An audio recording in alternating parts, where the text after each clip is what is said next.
Ladies and gentlemen, Australia's own body language expert, Allan Pease.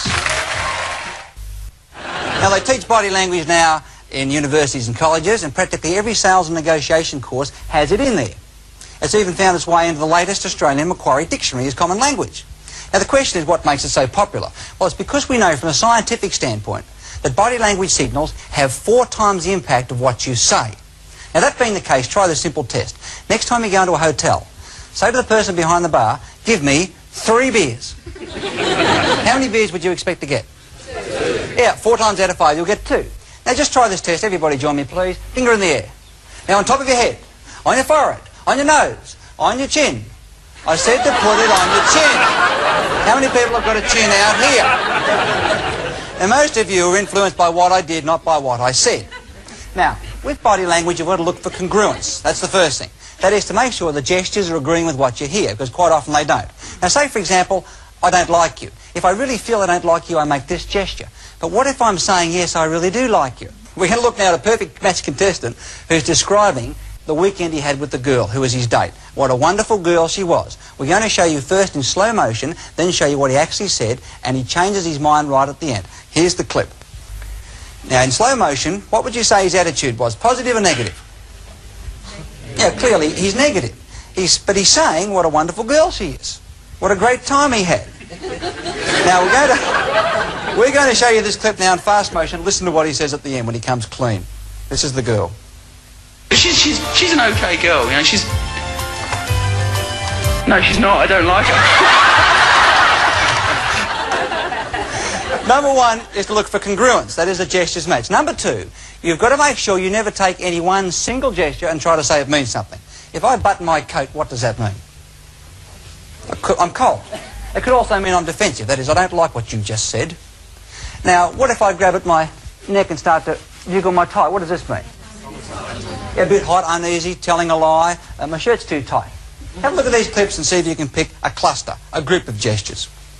Now, Bob Hawke is buttoning his coat because he's in Brussels on tour, and it's freezing. He's actually in a good attitude. Now, contrast that against Mr. Keating, who's about to face an angry press.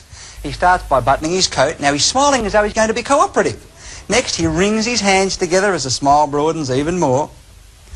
Now, this is a cluster, a group of gestures that tells you that the coat buttoning was negative. And he finishes up by crossing his arms. His face is saying, yes, I'll be cooperative. His body is saying, no way are you going to get any information out of me. Now, in this next scene, Bob Hawke is giving a speech. He's about to start pulling at his collar. Now, what does this mean? Does that mean he's telling a lie? Does it mean he's uncomfortable? Does it mean he's hot? If we freeze the picture, you can see that Hazel's put too much starch in his shirts that day. In this next clip, you'll see another example of a fairly typical cluster. This man, Mr. Ruxton of the RSL in Victoria, is driving home his point on Asian immigration by using a finger baton, a karate chop. He sits back, crosses his arms, and his cluster says very clearly what his attitude is on immigration, negative. In his next scene, Mr. Hawke is just about to rub his nose. Now, we know people who rub their nose often tell a lie, but he's promising tax cuts next year. Now, was that an actual lie or not? We don't take any one gesture on its own. Let's see what happens. You got a runny nose.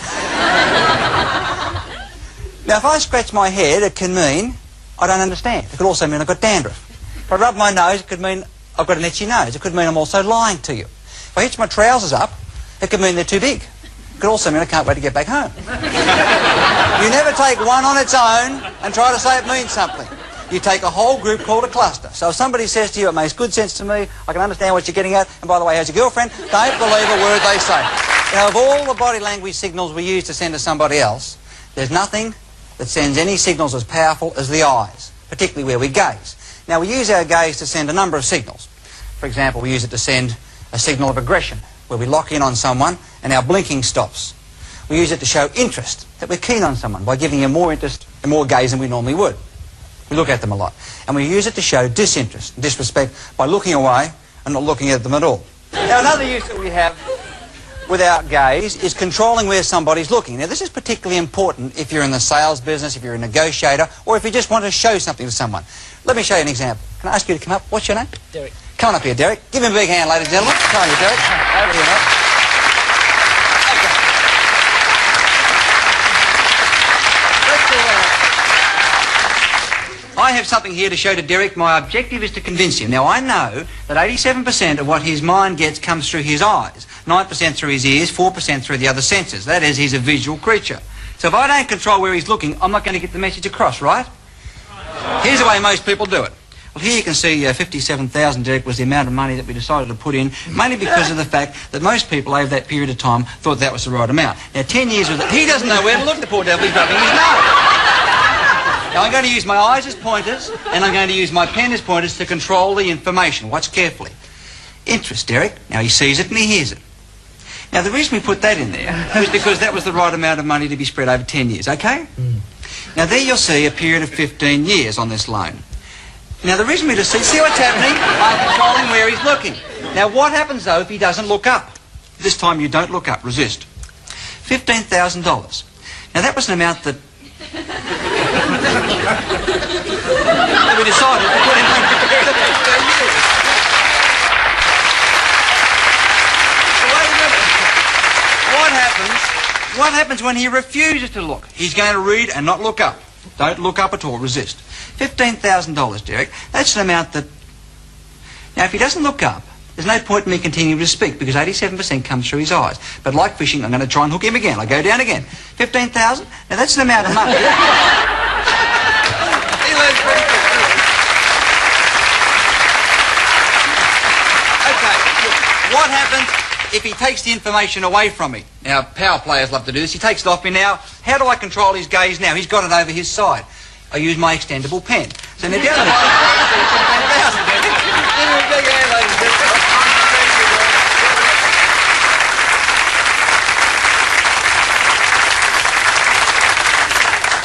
you know, research with slow motion cameras that record eye movements shows something very interesting. And that is that when you're talking with somebody in a social situation, that is, there's no pressure, no tension, you're looking at a very clearly defined area on their face. That area is here to here, down to their mouth and back. 90% of your gaze is directed in what we call the social triangle, and we call that a social gaze. Now, has everybody been in a situation where the atmosphere was friendly? You felt good. All of a sudden, the atmosphere changed and went cold. You felt threatened. Nobody said anything, but it just changed. Has everybody experienced that? Yes. What the camera showed is when that happened, the gaze has changed from this eye to that eye to a third point in the centre of your forehead. That is, if I intentionally look at this area of your face, you'll feel threatened. If I look at your area here, you'll feel it's social. We call that a business gaze. And that's when you put the screws on someone, as they say. Now, we also found with men and women, when they meet each other, they give each other what's called an intimate gaze. And you can guess what that's all about. It goes from one eye across to the other eye, down to the chest, or lower, and back. Women give it at 1/400th of a second to a man. A man's a lot slower. Here's a question for you. How can you tell if somebody really likes you? That is, they really do like you. The vibes are good, as we say. We have a rapport. Well, there's some physical signs that you can look for. Now, what's your name? Neil. Neil. Give Neil a big hand, ladies and gentlemen.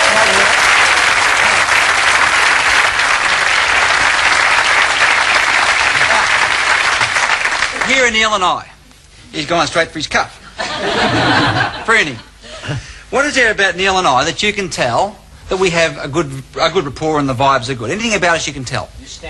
Put your hands behind your back. Put your hands on your hips.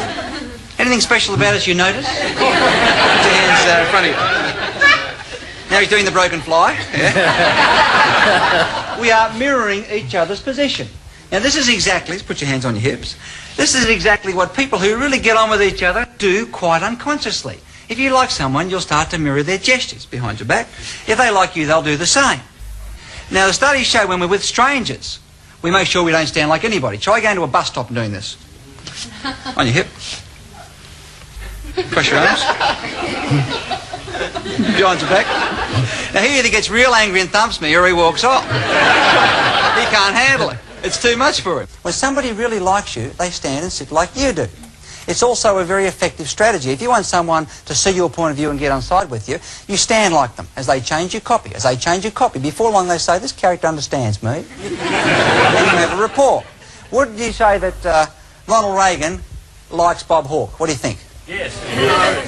Okay, no, yes? Here's the answer. You have a mutual sitting position. Identical.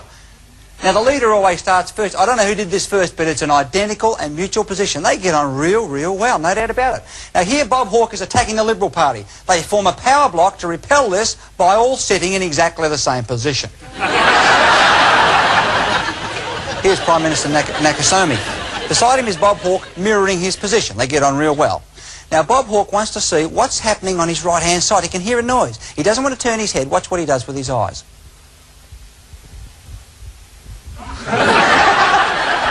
Now he looks back to the Japanese Prime Minister to see whether he saw him do that or not. Now he goes for another one. Here he goes again. Ooh. Have you ever walked into somebody's office? A bank manager, lawyer, an accountant, maybe your own boss, or you've gone for a job interview. You felt you had something important to say. But the minute you sat in the chair opposite him or her, you felt insignificant and you had nothing to say. Has everybody experienced that? Yes. There's a good chance you've walked into a power play. Now, power play is where the person set it up to take away your power and prestige and give them a lot more for themselves. Now, the sort of things you might see include power body language. Here's a collection of the sort of things that the person who thinks they're better than you will use to show status. Thumbs poking out of the coat pockets, very popular in most bosses. Palm in palm behind the back is used by those in authority, royal family, Prince Philip and Charles, police officers, in the army, the navy, those who think they're in charge. Standing with your legs spread is a good male aggression power play. Look at this, baby. Yeah, thumbs on the lapel. Rocking up and down on the balls of the feet to get extra height is another typical power play. And putting your hand on top of the other person to get the upper hand is another classic example. Now with that, we're going to have a look now at a power play situation. A man is about to go and ask for a pay rise. He's going to walk into the boss's office. The boss is sitting in his power chair, which has a high back. The higher the back of the chair, the more power people think you've got. I mean, think of the Pope on his great big chair, 18 feet high at the back. You picture him sitting on a stool. That doesn't look right, no power. Let's have a look at what happened with this man going for a pay rise. Now, the boss's office window faces west and it's late in the afternoon.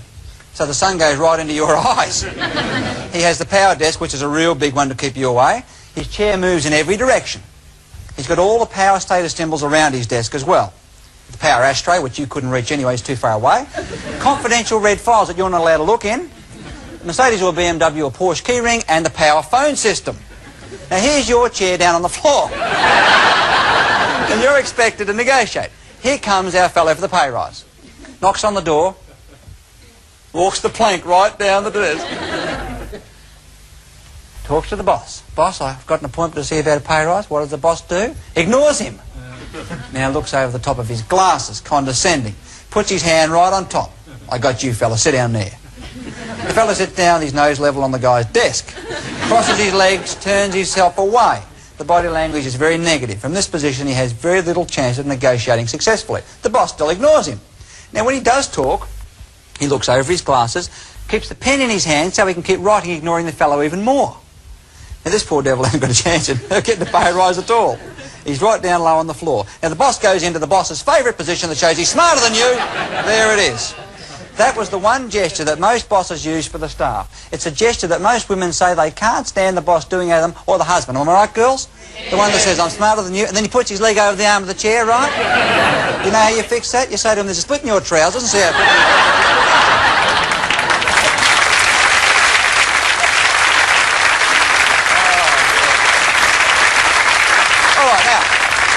Let's have another look at a situation where we have a woman going to negotiate for benefits for superannuation for the other staff members. She's aware of power plays. The two things she does different, she knocks on the door and calls the boss's name when she comes in, forcing him to look up so he can't dominate with his gaze. Next, she puts the information on a round table in the corner before she walks to his desk, saying to him clearly, this is where we're going to do business. Let's see how she handles it.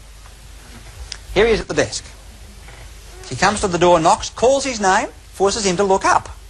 Now she puts the information on the table, walks around his desk so he can't get her with that dominant handshake. Gives him a double-hander. That's really rocked him. She takes a step back, he takes a step forward. He's getting out from behind his desk. Now she says, the information is over on the desk, let's go and talk about it. He's not feeling real comfortable about this, he'd rather stay here at the desk. But she guides him across. Now she sits him down, she's got him at a round table, which is the conducive area for making sales presentations for negotiation. She gets the information now. She's going to use the pen to control his gaze so he can't look away. She didn't hook him the first time. Now she hooks him the second time and starts to nod her head, and he copies. Things are looking good. Now he feels a bit rattled. As a last-ditch effort, he's going to sit back and do his favourite gesture. Here it comes. This'll dominate her. Try that, baby. But she's handled his type before. She knows just what to do. She copies. Now there's two of them doing it. First one to change is a loser. He's had it.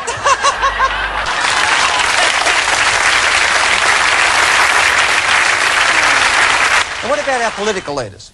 There's no better opportunity for us to see body language in action for politicians than in that historical debate in this country. Now, it's interesting to see what happened. The political commentators said that it was Andrew Peacock's body language that won the debate.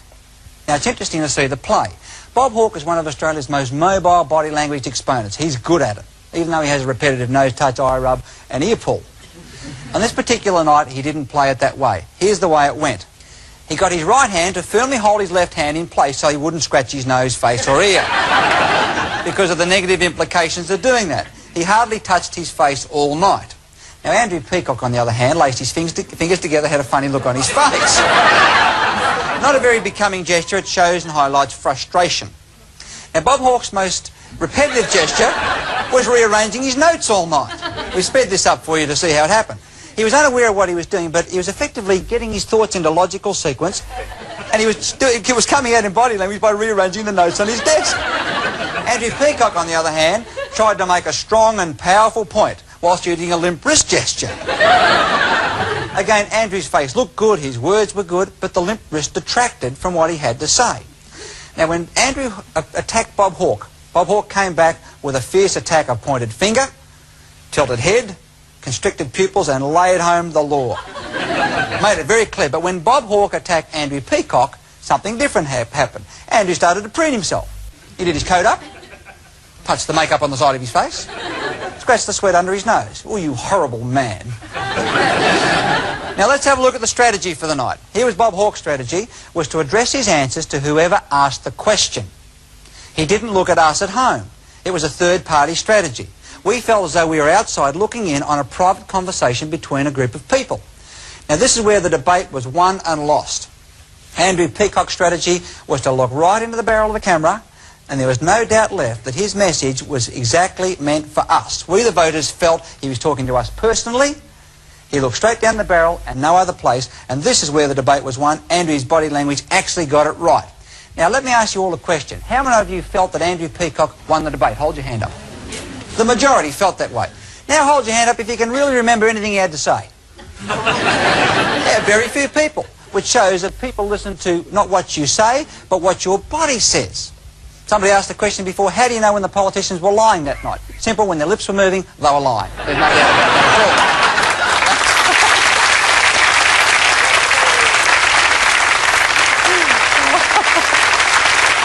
Now, I've got to say, I didn't really mean to say that at all. Now, one of the subtle differences between royalty, in terms of leadership, and politicians is this. You rarely see the royals pointing their finger at anybody, but politicians do it. Now, the finger point comes in two varieties. The baton, where I strike you on the head because you're stupid. And we have the more dangerous one, the dagger, that drives home and digs holes in you. Now, this is dangerous because we know this usually is a signal that you're about to cop a punch. Now, have a look at the screen and see how this works. Here's Bob Hawke using the dagger to drive the finger home. Now, politicians don't normally punch each other, not in public anyway. Now, contrast that against this next scene. On an American television show, the man in brown was daggering his finger at the audience. The interviewer didn't like it. Here's what happened. I don't listen to you. I've heard enough of you already. I'm telling you. I'm telling these young people. It's my show, and if you don't knock it off, I'm throwing you out personally. Can you hear that, Marine buddy? Yeah. All right. Listen.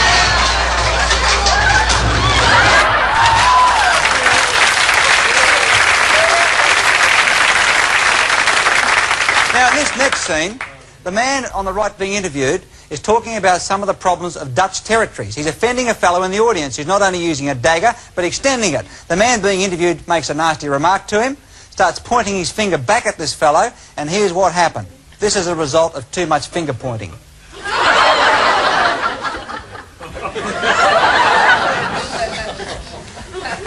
Here's some union confrontation. This woman is using her dagger finger to drive it home into this fella to tell him where to get off. Now, he knows he's in trouble, but it's not very ladylike for someone to punch. But she's about to attack. The finger goes right home deep. Now, he turns. He knows something's about to happen. She clenches her fist. She steps back, and here it comes, right into his face.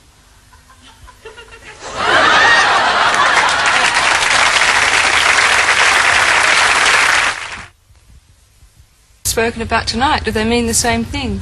The question is, does body language vary in other countries? That's a good question. I've learned that one the hard way. For example, recently I went to France, and I was greeted by a Frenchman who kissed me on both cheeks. And that was really embarrassing for me. I was tying my shoelaces up at the time.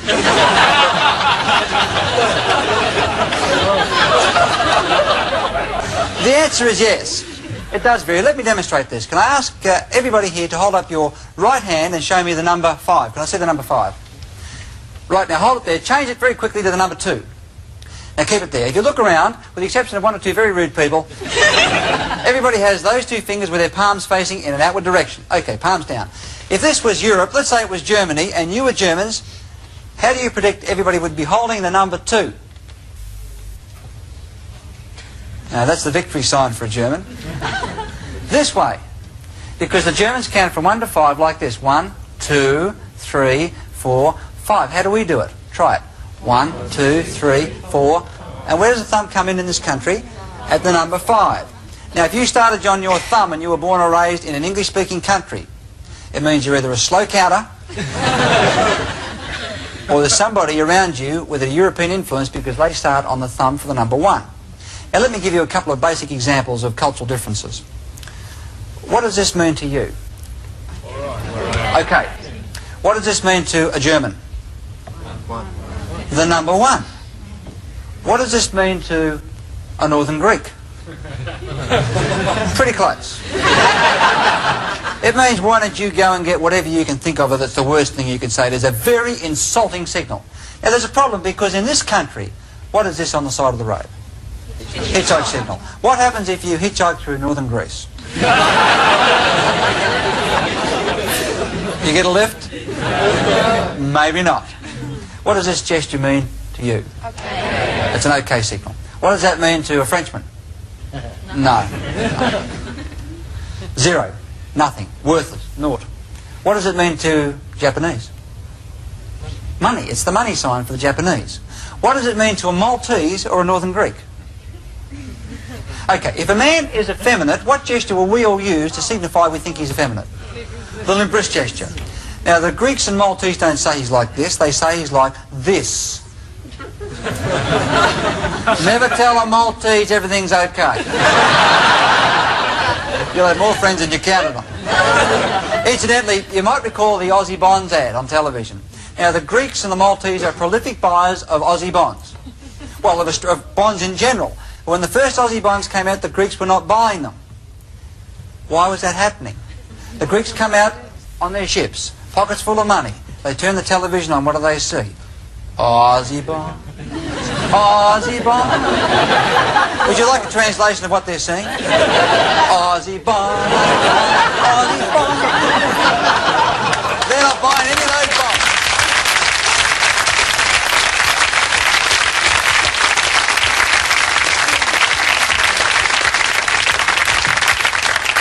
Do we have another question? Yes, up the back here. Can anyone learn to read body language better? Well, there's a couple of very good ways to learn how to become better at body language. The first, of course, is to pick up a copy of one of the world's biggest selling books on body language. That's great value, there's no doubt about that. One of the most effective ways is to spend 15 minutes a night watching television with the sound turned completely off. Now, by doing that, you've forced yourself into the situation and circumstances of a deaf person. That is, you can only watch one medium, which is the body language, which we know transmits 60 to 80% of the message. Now, at 15 minutes a night for 3 weeks in a row, at the end of 3 weeks of doing that, suddenly your perceptiveness, your intuitiveness, your hunches and gut feelings become very acute, and you start to see and pick up things you were not seeing before. That's the most effective way to do it. Who else has a question? Yeah, down the front. When you were demonstrating why people, the way you shake hands, you say, oh, this person, I like the way you shake hands. You were looking for 3 men. There are 3 men sitting here. Yet you came to me and you passed me. And I was just wondering, what sort of thing does that mean about your body language?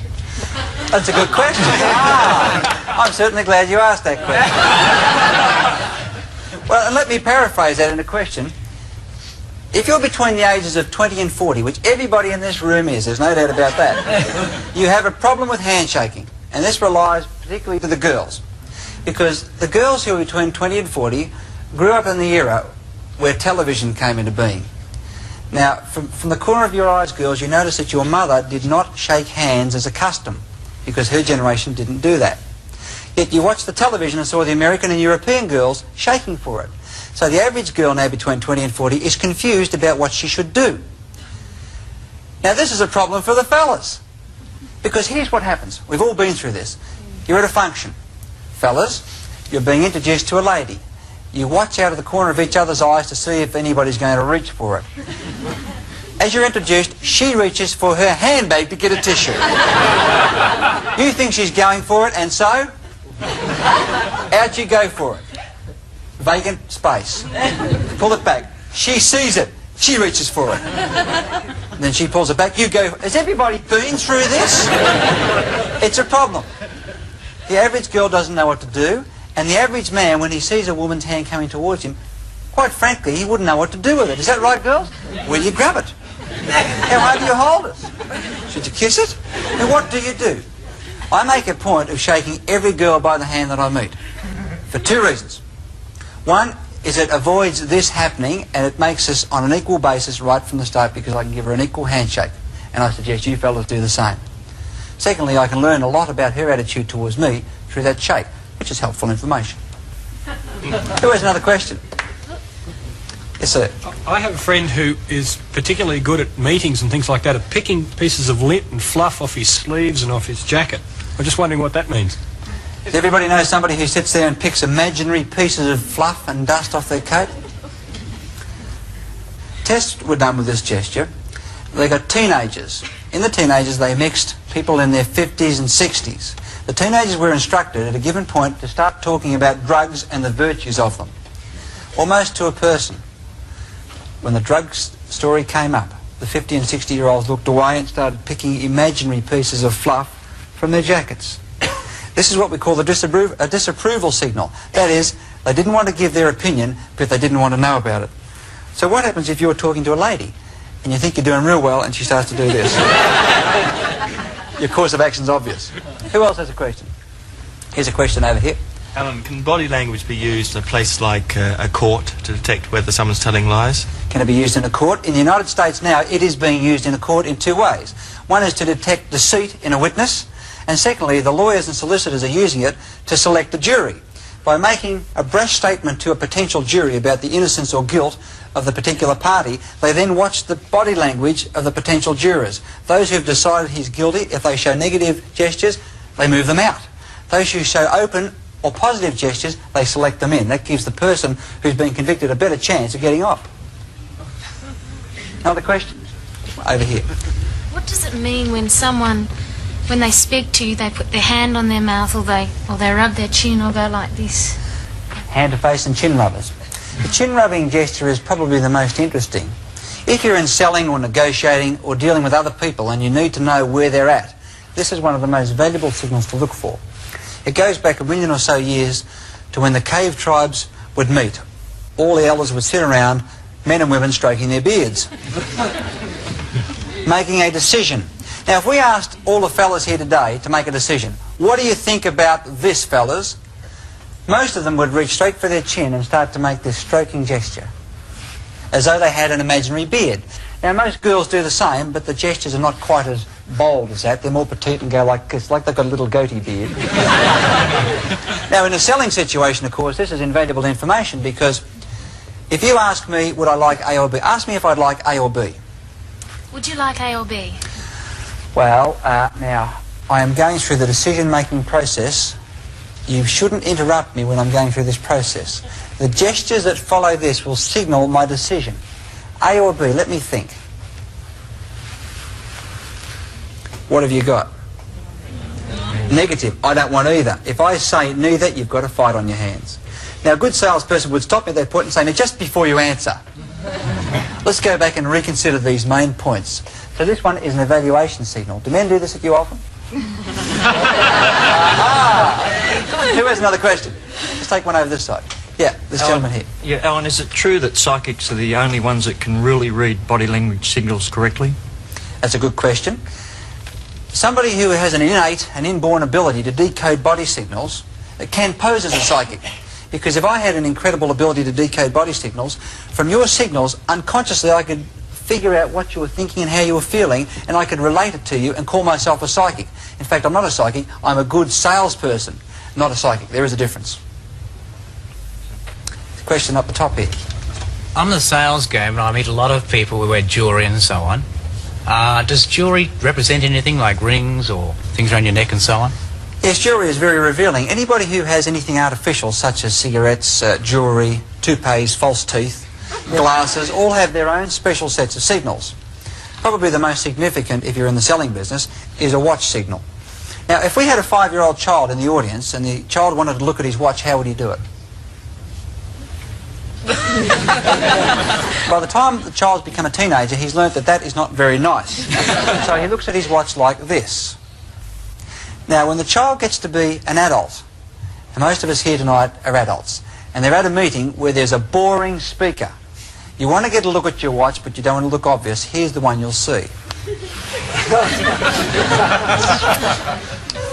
That is primarily a watch-peaking gesture. Now, if you're in the middle of selling and you think you're doing really well, all of a sudden a customer does this at you. What's your course of action? Stop. You better stop and say, he's looking at his watch. Why? Obviously something I said he's not believing.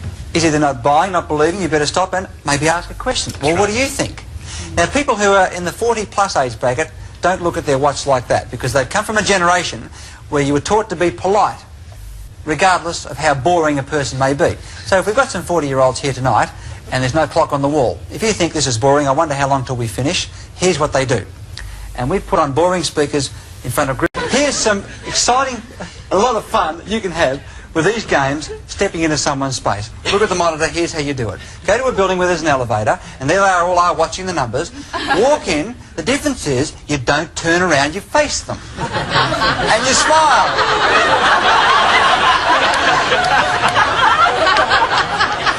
Now, it wouldn't matter what number they pressed when they got in, at the next floor, out they go, every one of them. Here's a variation. You get in an elevator with another fella where there's a third person and face him.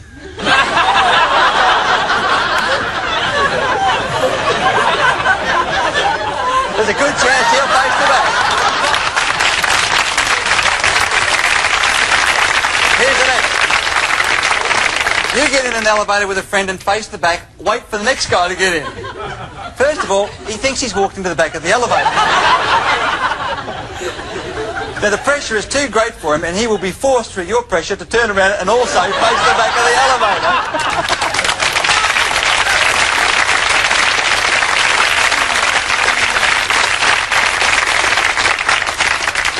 We're going to take a break now, and we hope that everybody has picked up something on what it feels like to have your personal space invaded.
Good evening and welcome again to Body Language. Now tonight we're going to take a look at what people do at parties when they meet each other and check each other out. We're going to analyse handshakes and what some of the hidden meanings are you find behind them. And we're going to introduce you to talk language, where we're going to show you how to read between the lines what people actually say when they're trying to put it over you. Now we know with human communication that when you're face to face, there's three things you use to put your message over. Now the first thing is words. That's what you actually say. And we can take that and write it on a piece of paper. The second thing is the way you sound, what we call the vocal element. And the third thing is the way you gesture, the way you move, and the way you look, what's commonly called body language. Now, I'm going to ask you a question. When you had the last conversation with somebody, which would have been only a short time ago, what percentage of the time do you think you would have been relying on what you actually said, that is the words, to make your message go across? What do you think? Who thinks it'd be at least, say, 50% of the impact was on words? Put your hand up. Who thinks it'd be less than 50% for words? Anybody doesn't think? Let's take the second element, the way you sound, the tone of voice. Who thinks that accounts for at least, say 50% of how effective you are? Okay. Who thinks it'd be less than 50? Okay, body language, the way you look, gesture and move. Who thinks that accounts for at least, say, 50%? Who thinks it'd be less than 50? Okay. Studies show that face-to-face, what you actually say, that is the words themselves, account for 7 to 10% of your impact. In other words, people don't listen to what you say. They just don't listen. They act on what they think they hear you mean and what they think you want by the way you look. Now let me demonstrate that. What's your first name, please? James. Give a big hand, James. Come up here.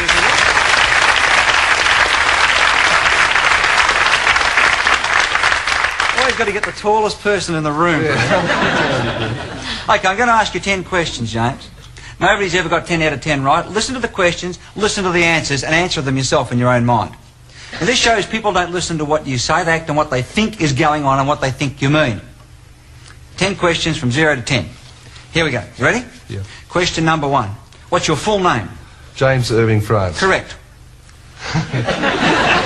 Never make the first question you ask somebody new one to which they don't know the answer. If they say, I don't know, they feel dumb. Question number 2. Here we go, right through to 10. This tie is made of silk. Spell silk. S-L-I-K. Not close. I saw the other guy. Let's try it again. What do cows drink? Milk. Now sit down, they drink water. Sorry. Little cows drink milk. Little cows don't drink milk. Now, all right, be fair. Be honest. Who thinks cows drink milk? Put your hand up. Come on, be honest. Who thought the answer was milk? Come on.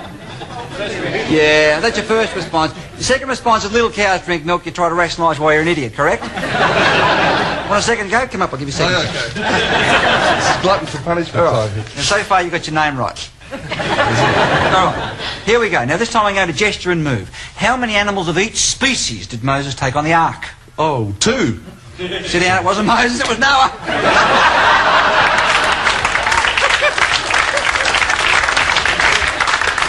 Now here's the problem you've got dealing with people. Most people think cows drink milk and Moses had an ark. That's the problem you got dealing with them. Now the follow-up to the subject body language was this book called Talk Language. Now what I did with this was to analyse the 20 to 30% impact of what you say and the 7 to 10% of words. And what we discovered was that in the English language there are 550 cliches. Now cliche is pre-packaged words. You learn these things.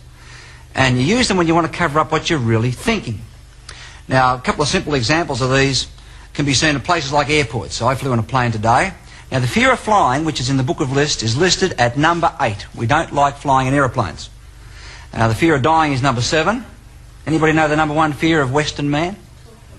Public speaking. Speaking in front of a group. You'd rather die 7 times more and go up on a plane than come up here right now and talk to the group, is what that means. Now even though the fear of flying is number 8, when you go to any airport, they do and say things with the cliches they use that encourage you never to fly again. Now they've spent millions to get you out there in the first place. Here you are, you drive out to the airport. You're reassuring yourself it's going to be okay, it's going to be okay. And as soon as you get to the airport, what have they put there for you to see? Right across the top of the airport, 25 feet high in most countries, the word terminal. Now think about this. You think cows drink milk, you think Moses had an ark. What do you think happens to your body when you see the word terminal? What do you think of? You think of, you're dead, finished. And then you get on the planes and they still give first-time flyers impossible things that you can't do. Such things as put your seat back forward. Now, which way does it go if you don't fly? If they're late, they reassure you by saying, we should have you in the air momentarily. Split second, right? We're going to be landing shortly. Now, how long is the runway going to be? Shortly. Now, one thing you won't hear on Australian Airlines, or Ansett Airlines, is the following cliche that you'll hear on most international airlines. They say, ladies and gentlemen, in the event of a depressurisation. Now, what do you imagine is going to happen to you? What do you think? Yeah, okay, the windows have popped out. The plane is plummeting towards the ground in a death plunge. This is what you picture. But they say, no need to worry because these masks will appear. And during this death plunge, with the windows gone, place the mask over your mouth and breathe normally. One airline used to say there'd be no smoking in the rear.